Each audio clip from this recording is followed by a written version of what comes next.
Toppings வேணுமோ எல்லாத்தையுமே add பண்ணிக்கலாம். நான் வந்து மஷ்ரூம் பீட்சா பண்ணுறேன். ஜஸ்ட் மஷ்ரூமும் கேப்சிகம் ஆனியன் மட்டும் யூஸ் பண்ணுறேன். நீங்கள் டொமேட்டோஸ் ஆட் பண்ணிக்கலாம், இல்லை வந்து ஆலிவ்ஸ் எது வேணுமோ ஆட் பண்ணிக்கலாம்.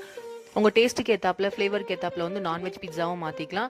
எவ்வளோ குவான்டிட்டி உங்களுக்கு டாப்பிங்ஸ் வேணுமோ அந்த அளவுக்கு குவான்டிட்டி இதில் வச்சுக்கோங்க. வச்சதுக்கப்புறம் இதுக்கு மேலே வந்து நான் சில்லி ஃப்ளேக்ஸ் இப்போவே போடுறேன். யூஸ்வலாக டாமினோஸ்லாம் வந்து நம்ம பேக் பண்ணதுக்கப்புறம் தான் போடுவாங்க.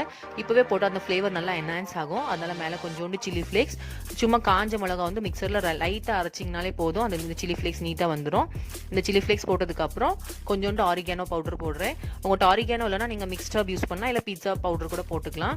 இப்போ நம்ம பீட்சா வந்து பேக் பண்ணுறதுக்கு ரெடியாக இருக்குது. நான் வந்து தோசை சட்டியில் தான் பீட்சாவை பேக் பண்ண போகிறேன். ஒரு நார்மலான தோசை சட்டி எடுத்துக்கோங்க, இல்லை உங்கள்கிட்ட நான்ஸ்டிக் இருந்தாலும் ப்ராப்ளம் இல்லை.